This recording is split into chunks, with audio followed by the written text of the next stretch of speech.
Hi friends, എല്ലാവർക്കും അങ്കീസ് ഗാലറിയിലേക്ക് സ്വാഗതം. ഇന്ന് നമുക്ക് വളരെ രുചികരമായിട്ടുള്ളൊരു ഹെൽത്തി മാംഗോ കേക്ക് തയ്യാറാക്കിയെടുക്കാം. മൈദയോ പഞ്ചസാരയോ റിഫൈൻഡ് ഓയിൽസോ ഒന്നും തന്നെ ഉപയോഗിക്കാതെ വളരെ സോഫ്റ്റും ടേസ്റ്റിയുമായിട്ടുള്ള കേക്കാണ് തയ്യാറാക്കിയെടുക്കുന്നത്. ഓവനിൽ വെച്ചും ഓവൻ ഇല്ലാതെയും വളരെ ടേസ്റ്റി ആയിട്ടുള്ള ഈ കേക്ക് ആർക്കും എളുപ്പത്തിൽ തയ്യാറാക്കിയെടുക്കുവാൻ കഴിയും. കടകളിൽ നിന്നൊക്കെ വാങ്ങുന്നതിനേക്കാൾ വിശ്വസിച്ച് കഴിക്കാൻ പറ്റുന്ന ഹെൽത്തി ആയിട്ടുള്ള ഈ കേക്ക് വീട്ടിൽ തന്നെ തയ്യാറാക്കിയെടുത്താൽ കുട്ടികൾക്കും മുതിർന്നവർക്കും ഒരുപോലെ ഇഷ്ടപ്പെടും. ഇനി നമുക്ക് കേക്ക് തയ്യാറാക്കുന്നത് എങ്ങനെയെന്ന് നോക്കാം. അതിനുവേണ്ടി നന്നായി പഴുത്ത ഒരു വലിയ മാങ്ങയാണ് എടുത്തിരിക്കുന്നത്. ഇനി ഈ മാങ്ങയുടെ തൊലിയെല്ലാം ചെത്തിക്കളഞ്ഞ് ചെറിയ പീസുകളാക്കി ഒന്ന് കട്ട് ചെയ്തെടുക്കാം. കട്ട് ചെയ്തെടുത്ത മാങ്ങയുടെ കഷ്ണങ്ങൾ ഒരു മിക്സിയുടെ ജാറിലേക്കിട്ട് നന്നായിട്ടൊന്ന് പേസ്റ്റാക്കി അടിച്ചെടുക്കണം. ഇനി നമുക്ക് കേക്കിനുള്ള ബാറ്റർ തയ്യാറാക്കിയെടുക്കാം. ആദ്യം ഒരു ബൗളിലേക്ക് കേക്കിന് ആവശ്യമായിട്ടുള്ള ഡ്രൈ ഇൻഗ്രീഡിയൻസ് ചേർത്ത് കൊടുക്കാം. 1 കപ്പ് റവയും 2 കപ്പ് ഗോതമ്പ് പൊടിയുമാണ് ചേർത്ത് കൊടുത്തിട്ടുള്ളത്. റവയ്ക്ക് പകരം 1 കപ്പ് ഗോതമ്പ് പൊടി തന്നെ ചേർത്ത് കൊടുത്താലും മതിയാകും. പ്രത്യേകിച്ച് അങ്ങനെ അളവ് കപ്പുകളൊന്നും വേണമെന്ന് നിർബന്ധമില്ല. പകരം ഒരു ഗ്ലാസ് എടുത്താലും മതിയാകും. കേക്കിനുള്ള ഇൻഗ്രീഡിയൻസ് എടുക്കുമ്പോൾ ഇതേ ഗ്ലാസ്സിൽ തന്നെ ഒന്ന് അളന്നെടുക്കണമെന്ന് മാത്രം. റവയും ഗോതമ്പ് പൊടിയും ചേർത്ത് കൊടുത്തു കഴിഞ്ഞാൽ പിന്നെ 1/2 ടീസ്പൂൺ ബേക്കിംഗ് പൗഡറും 1/4 ടീസ്പൂൺ ബേക്കിംഗ് സോഡയും ഈ ബൗളിലേക്കൊന്ന് ചേർത്ത് കൊടുക്കാം. പിന്നീട് ഇതിലേക്ക് അടിച്ചെടുത്ത് വെച്ചിട്ടുള്ള മാംഗോ പേസ്റ്റ് കൂടി ചേർത്ത് കൊടുക്കാം. കൂടെ തന്നെ 1 കപ്പ് അളവിലുള്ള ശർക്കര വെള്ളത്തിൽ കലക്കി ഒന്ന് അരിച്ചെടുത്ത് അതുകൂടി ഇതിലേക്ക് ചേർത്ത് കൊടുക്കാം. ഇനി ഇതെല്ലാം കൂടി ഒന്ന് മിക്സ് ചെയ്തെടുക്കാം.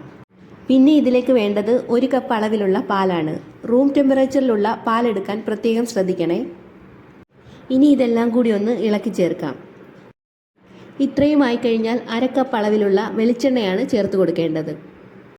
വെളിച്ചെണ്ണ ചെറുതായി ഒന്ന് ചൂടാക്കി നന്നായി തണുപ്പിച്ചതിന് ശേഷം മാത്രമേ ചേർത്ത് കൊടുക്കാവൂ. വെളിച്ചെണ്ണ ചേർത്ത് കൊടുക്കുന്നത് കൊണ്ട് കേക്കിൻ്റെ ടെക്സ്ചറിനോ ഫ്ലേവറിനോ ഒന്നും ഒരു മാറ്റവും ഉണ്ടാവില്ല. വെളിച്ചെണ്ണ ഇഷ്ടമല്ലാത്തവർക്ക് ബട്ടറോ നെയ്യോ ചേർത്ത് കൊടുക്കാവുന്നതാണ്. ശരീരത്തിന് ഒട്ടും തന്നെ ആരോഗ്യപ്രദമല്ലാത്ത റിഫൈൻഡ് ഓയിലുകൾ മാക്സിമം ഒഴിവാക്കുന്നതായിരിക്കും നല്ലത്. വെളിച്ചെണ്ണയും ചേർത്ത് കൊടുത്ത് ബാറ്റർ നന്നായൊന്ന് ഇളക്കി യോജിപ്പിച്ചെടുക്കാം. ഇനി ഇതിലേക്ക് 1 ടീസ്പൂൺ വാനില എസൻസ് കൂടി ചേർത്ത് കൊടുക്കാം.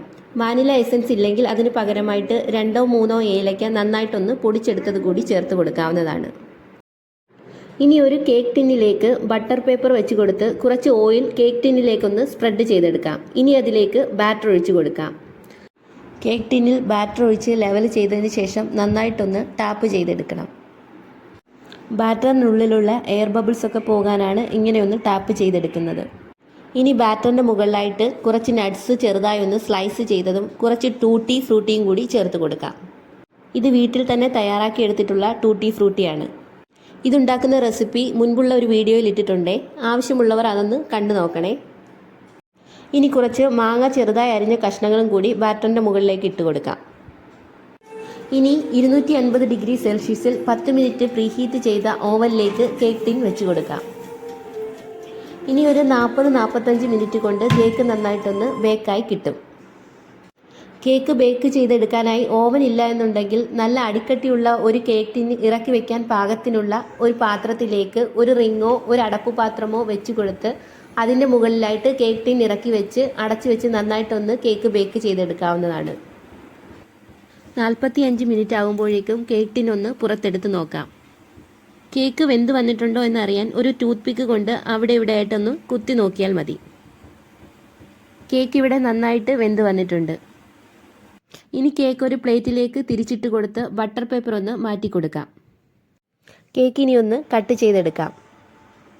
നല്ല സോഫ്റ്റും മോയിസ്റ്റുമായിട്ടുള്ള കേക്കാണ് കിട്ടിയിട്ടുള്ളത്. ഇത് ചൂടോടുകൂടി തന്നെ കഴിക്കാനും നല്ല ടേസ്റ്റാണ്. അപ്പോൾ ഇത്രയേ ഉള്ളൂ ഇന്നത്തെ വീഡിയോ എല്ലാവർക്കും ഇഷ്ടമായെന്ന് പ്രതീക്ഷിക്കുന്നു. ഇഷ്ടമായെങ്കിൽ വീഡിയോ ലൈക്ക് ചെയ്യാനും ഷെയർ ചെയ്യാനും സബ്സ്ക്രൈബ് ചെയ്യാനും മറക്കരുതേ.